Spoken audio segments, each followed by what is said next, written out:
Hello everyone, this is Sherwin G. Lumeda, empowering teachers with Lumi Education, creating interactive content with H5P. So this is a tutorial from step 1 to the last step para magawa natin yung downloading and installing Lumi, then creating H5P materials. Then next is converting H5P materials to HTML file. And then, integrate natin to sa quarter box na ginamit natin para mag-run yung mga lesson nyo, including yung test na gagawin natin. So, let's start with downloading and installing Lumi. So, first natin na step ay you go to the browser and then type Lumi Education.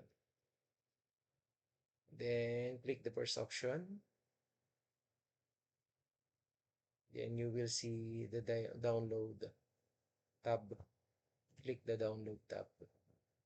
So, we have here 3 options. So, kapag ang gamit mo is Windows 10 and 11, so ito yung option natin. Kapag Apple naman or MacBook ang gamit mo, so ito yung option mo. So, dito, ang gagamitin natin is the system-wide. Da-download natin siya. Okay, so antayin natin ma-download. So, ito siya. So, isang beses mo lang siya gagawin na ma-install. Okay? So, huwag mo na siya i-download ulit. So, wait mo lang natin. And then after that, i-install natin tong software na to. So, yan. So, click mo lang siya. Then, wait lang natin mag-load. Ayan. So, pag may lumabas na ganda, Windows Protected your PC, click mo lang yung more info. And then, run anyway. Kasi, nakikita niya na, na threat siya sa iyong computer. Naisip niya na virus siya. So, let's click yes. And then, click install. Santayin lang natin matapos yung installation. So, again, that is system-wide yung ginamit ko. Okay, para at least may-utilize ng maigi si Lumi. So, yung mostly may mga na-experience na dun sa training natin na na yung ibang software ni Lumi hindi lumabas. Maybe it's single user yung nagamit nyo, yung na-install nyo. So, all you need to do is to download system-wide para ma-reinstall ulit siya. Santayin lang natin. So, ang good news about Lumi is you can create digital and interactive materials, gamified materials, at the same time yung mga H5P materials. So, yan. Run lang natin siya. Click finish.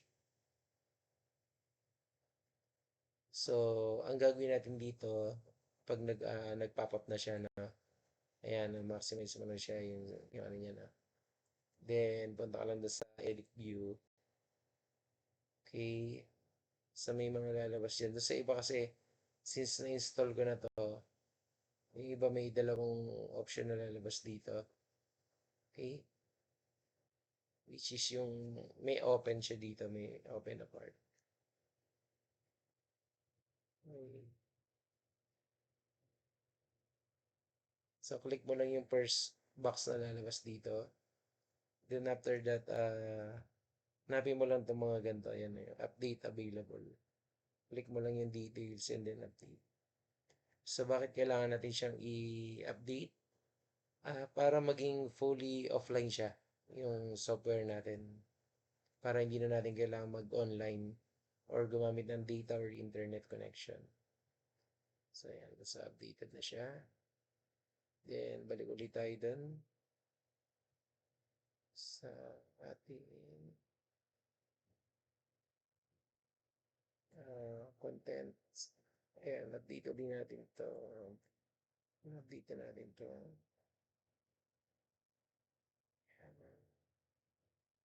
Drag and drop.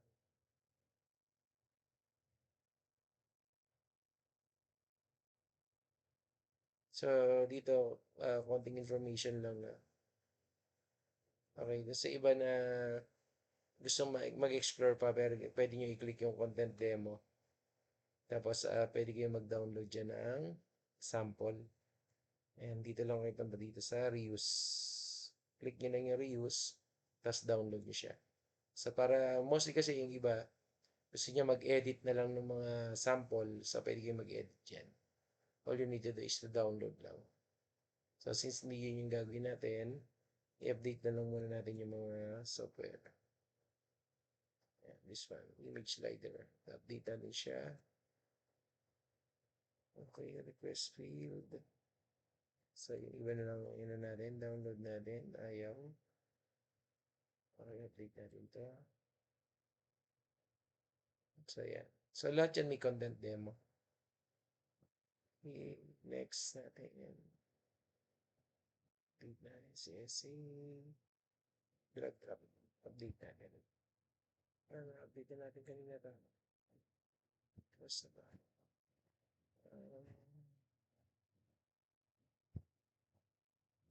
Puta. Okay, so again, pwede nyo explore na lang to ng iba. So, ang tuturo ko na sa inyo yung pinaka-basic, how to create a lesson using the basic app ng Lumi. Then, kapag medyo mabilis ka na or master mo na yung ibang mga software, that's the time na pwede mo nang i-explore at combine yung mga software na. So, update lang natin siya.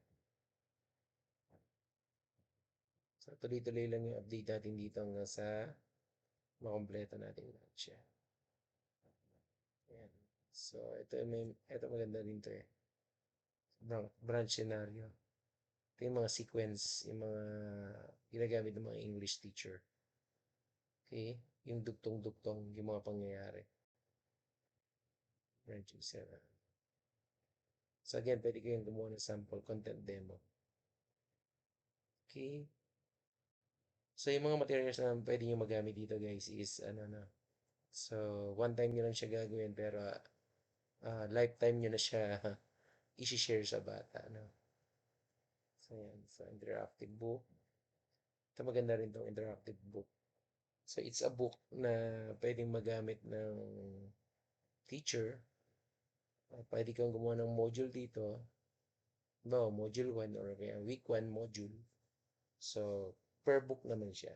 Actually, pwede rin to dun sa box natin na gawin. Kaya lang, yung bata hindi pa siya ganong sanay kasi sa surrounding nito or sa environment ito. That's why yung page yung tinuro ko sa inyo para dire-diretso lang scroll pa ba. So, yan, ganyan yung itsura niya. Okay, next tayo. Tapos na ba? So, basta i-update nyo lang lahat. Ayan, konti na lang. So, maybe yung iba talaga mahina rin yung internet. That's why nag-error din yung nila, pag-download ng ibang updates. Update lang natin siya ba? Ito maganda rin to. Kasi game map. So, pwede mo siyang paglaruin yung bata. Para siyang map din. May mga challenges.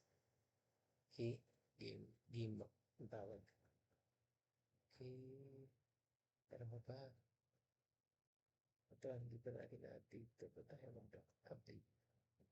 Humina yung internet natin. So, ito yung ways and means para para mo siya, ma-download si Lumi and then ma-install. Ito yung step-by-step guide. So, yan. We're done. Okay na yan. Okay, that's all. So, downloading and installing and updating Lumi apps. 54 apps yan inside Lumi. That's all.